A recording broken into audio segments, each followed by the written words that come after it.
नमस्कार साथियों। साथियों, ओआरओपी एमएसपी जायज मांगों को लेके एक बार फिर देश भर के पूर्व सैनिक बड़े आंदोलन की तैयारी में हैं। मैं अपनी पूरी बात शुरू करूं उससे पहले मैं दो लाइन आप लोगों के सामने रखना चाहता हूं। चल उठना है, उठकर खड़े होना है।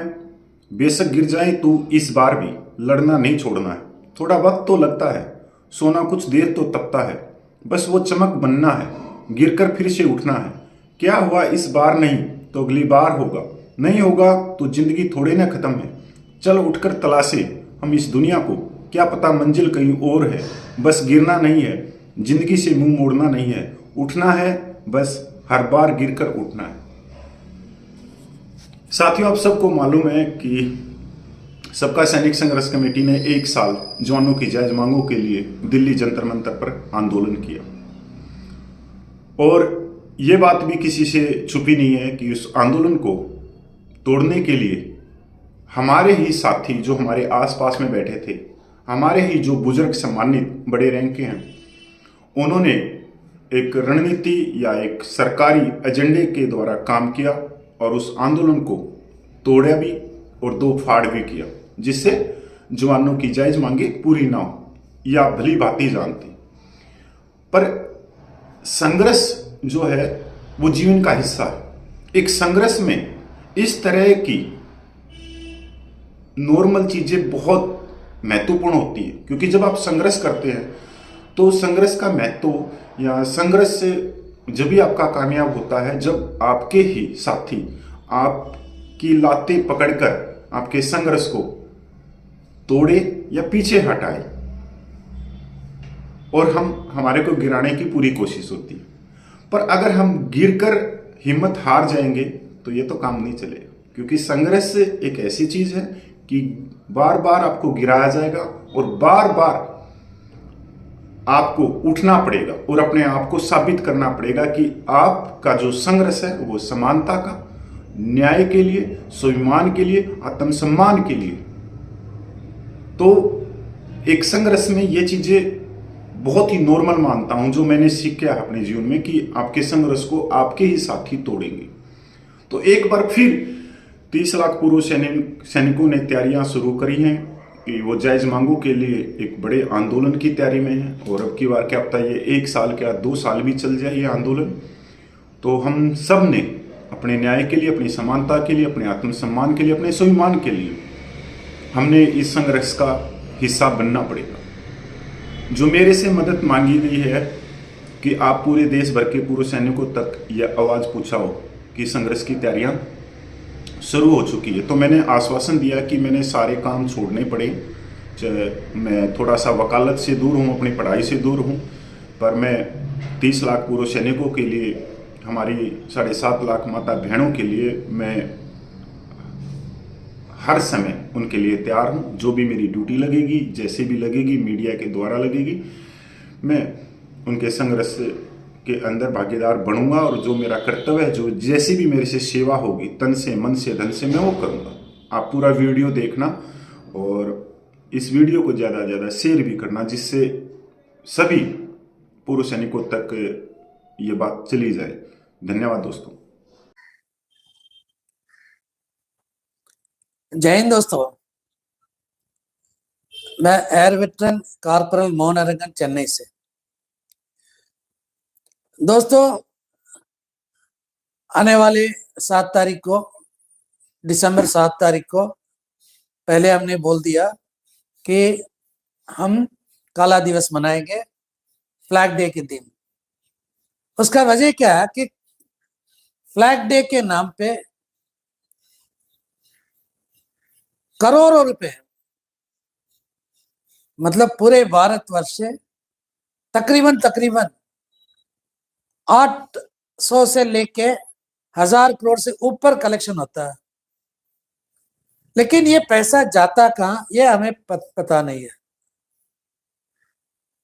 और इसी पैसे से जो है लोगों को मदद मिलता है, सब कुछ मिलता है, लेकिन कहां तक मिलता है, कितना मिलता है, इसका हिसाब किताब कौन देगा।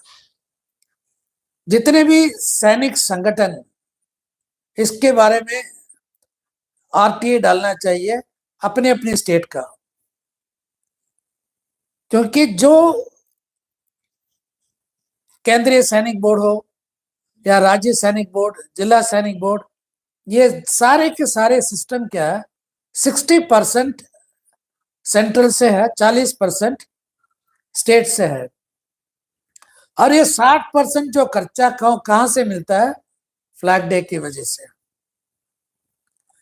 दोस्तों ये पहली बात। दूसरा क्या है, वॉर ओपी में हम नाखुश। ये अभी आप लोगों ने 2 वीडियो देखा सीधा प्राइम मिनिस्टर के लिए। अब आगे भी हम अपनी पूरे प्रॉब्लम्स जो है, जो भी हमने मांग पत्र में दिया, वो सारी बात जो है हम उनको उनके नाम पे डालेंगे और टैग करेंगे। जो पहला वीडियो हमारे फौजी न्यूज़ 24 वाले ने टैग किया था, तो अभी तक सबके हाथ में पहुंच गया। अब धीरे धीरे सारे के सारे जो है हम इसको जो है डालते रहेंगे, और prime minister, defence minister, ministry of defence और लीडर ऑफ अपोजिशन सबको टैग करेंगे, सबके पास भेजेंगे, क्योंकि हमारे पास कोई रास्ता और नहीं बचा।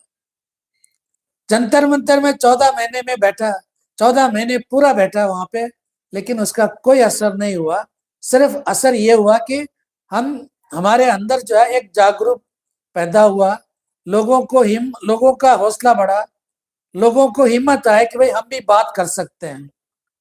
अब इसको देखने के बाद धीरे धीरे आप सभी जो यूट्यूब बनाओ, 2 मिनट 4 मिनट का वीडियो बनाओ अपने मोबाइल से और हमें भेज दो, हम उसको जो है टैग करके प्राइम मिनिस्टर को भेजेंगे। हाँ, बस इतना ही है कि जब वीडियो बनाओगे तो इज्जत से बात करना बहुत जरूरी है, और जो भी बात करोगे आप उसका जो है प्रूफ होना चाहिए। अब दूसरे सब्जेक्ट पे आते हैं। वार ओपी के बाद विजय दिवस को भी हम काला दिवस मना रहे हैं। 16 दिसंबर 2024 विजय दिवस, उसको काला दिवस क्यों मना रहे हैं, इसका वजह क्या है? क्योंकि लोग तो यही पूछेंगे ना कि 7 तारीख को एक काला दिवस, 16 तारीख को क्यों? दोस्तों ये विजय दिवस बांग्लादेश लिबरेशन का है। पाकिस्तान और भारत के बीच में जो जंग हुआ है, सिर्फ और सिर्फ एक जंग जिसमें भारत ने जीता है। आप लोग बोल सकते हैं कि 1965 या कारगिल, दोस्तों ये 1965 का है युद्ध, हमने जीता है, लेकिन जीतने के बाद भी उसको स्टेलमेट करा दिया गया, यानी कि कोई जीता नहीं कोई हारा नहीं। इस तरह 1962 चीन के साथ बुरी तरह हमारा हार हुआ। ये इस हार का पीछे क्या है, सिर्फ और सिर्फ हमारे जो उस टाइम का प्राइम मिनिस्टर, डिफेंस मिनिस्टर और जितने भी हमारे अधिकारी थे। 1965 में जो जंग हमें जीतना था, जो जंग हमें 90% जीत गया था, पॉलिटिकल रीजंस की वजह से वो भी मतलब स्टेलमेट हो गया। लेकिन 1971 की जो जंग, वो एक जंग हमने पाकिस्तान को शिकस्त दिया, पाकिस्तान को बुरी तरह हराया, बुरी तरह। लेकिन उसके बाद क्या हुआ, हम तो अभी पे कमीशन या हमारे पेंशन कम हुआ इसके बारे में नहीं जान, इसके बारे में हम बात नहीं करेंगे, लेकिन हम बात करेंगे हमारे दिल के अंदर की जो दुख 1962, 65, 71 जिन लोगों ने ये 3 जंग लड़ा, वो जाबाज सिपाही, तकरीबन 50,000 सिपाही को जो है नॉन मतलब एस्टेब्लिशमेंट में वैकेंसी नहीं है करके रिजर्विस्ट के नाम पे उनको घर भेजा था। ये मतलब इतना बड़ा नाइंसाफी था। 1971 जंग के बाद जितने भी आज रिजर्विस्ट है ना, ये सारे के सारे 1971 की जाबाज सिपाही है। ये सारे रिजर्विस्ट है 1965 की जाबाज सिपाही है। हम लोगों ने ऐसा जंग देखा नहीं, हम लोगों ने ऐसा मतलब मुसीबत के टाइम हमने देखा नहीं। 1962 की 1962 की जो जाबाज सिपाही है, उनकी मुंह से ऐसे ऐसे बात जब सुनता हूं ना, मेरे आंखों में आंसू आ जाता है। बर्फ है, पीने का पानी नहीं है, बंदूक है लेकिन चलाने के लिए गोली नहीं है, एक तरफ पहाड़ दूसरी तरफ दुश्मन, भूख भूख और प्यास की वजह से लोग मरे थे। दोस्तों, ऐसे ऐसे लोग जिनको रिजर्विस्ट के नाम पे जब बाहर ऐसे फेंक दिया जाए, जैसे करी पत्ते, मतलब करी पत्ता जो है ना, महक के लिए जो है, स्वाद के लिए डालते हैं सर हर चीज में, लेकिन बाद में उसको उठा के फेंक देते हैं। ऐसे जो है ना, हमारे जो जाबाज रिजर्विस्ट सिपाहियों को घर भेजा था, तकरीबन 50,000। अब उनमें से कितने 5-6 हजार लोग जिंदा है। उन 5-6 हजार सिपाही है जिनको आज के हिसाब से 14,000 के आसपास पेंशन मिलना चाहिए, बेसिक पेंशन। उनको जो है डीए मिला के 13,500 से थोड़ा सा ऊपर आ रहा है। ये कितना बड़ा नाइंसाफी है। कोर्ट में, एफटी में गए, कोर्ट केस जीता, हाई कोर्ट से केस जीता, फिर भी हमारे गवर्नमेंट, हमारे प्रधानमंत्री, हमारे रक्षा मंत्री, इनको जो है मन नहीं आ रहा देने का। मिनिस्ट्री ऑफ डिफेंस इसके अगेंस्ट में आगे लेके जा रही है केस। इसके खिलाफ, इसी के वजह से ये लोग तो जा नहीं सकते ना सुप्रीम कोर्ट में। गवर्नमेंट को पता है अभी जो बचे हैं 5-6 हजार जो सिपाही बचे हैं, इनका पैसा हड़प लेंगे, तो इनको इनको मतलब हम सपोर्ट देंगे। और 16 तारीख को जो है ये काला दिवस मनाएंगे इन रिजर्विस्ट भाइयों के लिए और इन रिजर्विस्ट माता बहनों के लिए। हम सपोर्ट करके हम काला दिवस मना रहे हैं। और इसका जो है अलग से एक प्रधानमंत्री, रक्षा मंत्री के नाम पे वीडियो बना के हम उसको टैग करेंगे 15 दिसंबर को, यानी कि 16 को ये मनाएंगे और 15 को हम टैग करके भेजेंगे प्राइम मिनिस्टर और रक्षा मंत्री को। दोस्तों, 14 महीने जंतर मंतर का आंदोलन आप लोगों ने देखा। हर एक का जो है हौसला बढ़ गया। कोई किसी का पेंशन छीन नहीं सकता, कोई किसी का सीएसडी कार्ड नहीं छीन सकते हैं, आपका ईसीएचएस कार्ड नहीं छीनेंगे, आपका दारू कम नहीं करेंगे, आपको जो दारू मिलना वो मिलेगा एक दिन के लिए, 7 तारीख को और 16 तारीख को।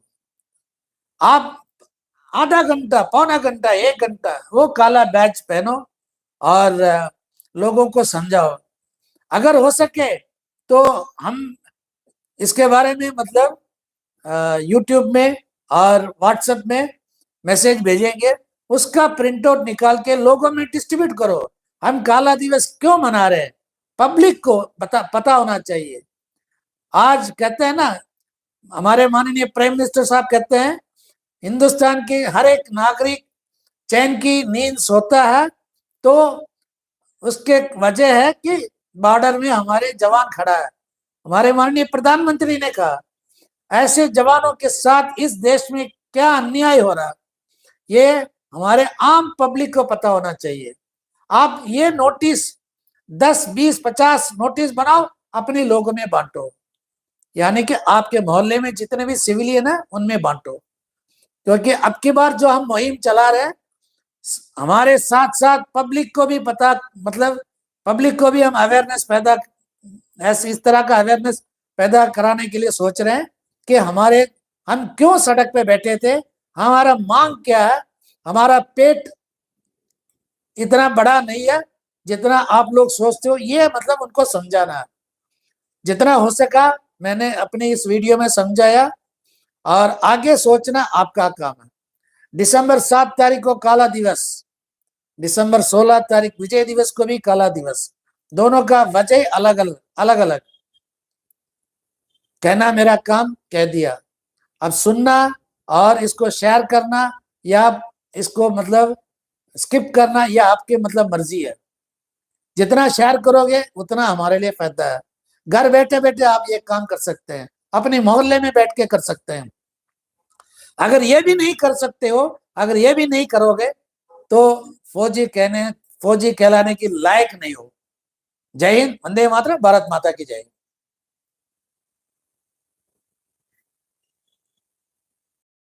साथियों, आपने देखा मोहन रंगन जी का वीडियो। तो मैं आपसे दरख्वास्त करता हूं कि देखो, इतने बुजुर्ग हैं वे, और इस उम्र में भी वो अपने न्याय और समानता के लिए संघर्ष कर रहे हैं। यहाँ पर वो अपनी पेंशन के लिए नहीं कर रहे या अपनी पेंशन को बढ़वाने के लिए नहीं कर रहे। वो कर रहे हैं जो हमारे जैसे जो बच्चे हैं, जो नौजवान साथी हैं, क्योंकि हमारी उम्र से ज़्यादा तो उनकी उम्र है, तो आने वाली पीढ़ियों के लिए संघर्ष होता है। और परमात्मा का भी यही होता है कि आप अपने लिए जिए तो क्या जिए, दूसरे के लिए जिए तो आप हजारों साल जिए। तो जय हिंद, वंदे मातरम भाई।